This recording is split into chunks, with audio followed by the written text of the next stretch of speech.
সবকিছু উল্টিয়ে দিচ্ছি, সবার মসনদ উল্টিয়ে দিচ্ছি। বিপ্লবী জনতারা, ছাত্ররা যখন করে ফেলেছে এগুলি উল্টানো, তখন সংবিধান উল্টিয়ে ফেলবে। কোরআনের আইনে দেশ চলবে, এটা এখন কেন চাচ্ছে না?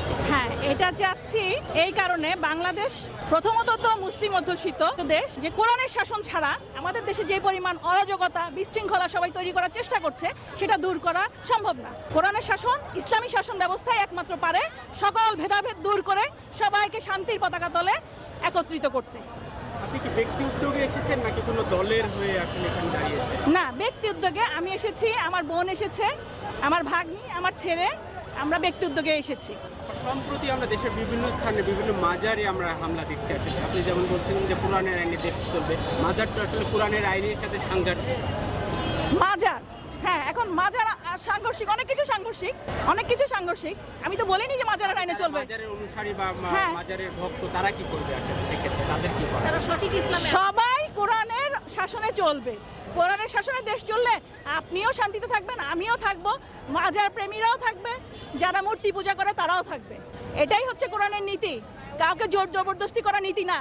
হ্যাঁ, আমি ওইটাই জোর জবরদস্তি করে কাউকে জয় বাংলা বলানো কোরআনের নীতি না। জোর জবরদস্তি করে কাউকে আল্লাহু আকবার বলানো কোরআনের নীতি না। ঠিক আছে? ক্লিয়ার? কারণ দেখেন, এটা একটা বিপ্লব। বিপ্লব একটা পরিবর্তন। পরিবর্তন মানে সবকিছুর পরিবর্তন। আমাকে ওই সংবিধান মেনে চলতে হবে এমন তো কোনো কথা নেই। সেই সংবিধানটা ছিল ফ্যাসিস্ট সরকারের তৈরি সংবিধান।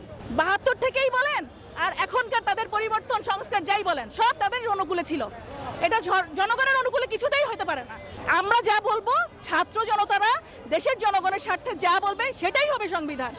কোন সংবিধান মেনে, তথাকথিত তোতা পাখির ভুলানো সংবিধান মেনে চলতে হবে, সেগুলো মেনে এখন অন্তর্বর্তীকালীন সরকার চলতে হবে, এটা আমি মনে করি না। আমি মনে করি না, ইনফ্লুয়েন্সাররাও মনে করেন না।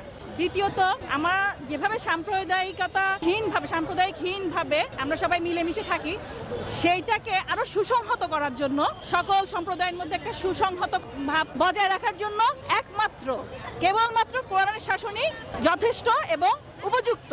কারণ আমরা জানি, সুদূর অতীতে আমাদের যখন ইসলামী শাসন ব্যবস্থা ছিল পুরো বিশ্ব জুড়ে, তখনই কেবল মুসলিমরা যেমন শান্তিতে ছিল এবং সকল অমুসলিমরাও সব রকম শান্তি, নীতি নৈতিকতা, ন্যায় শাসন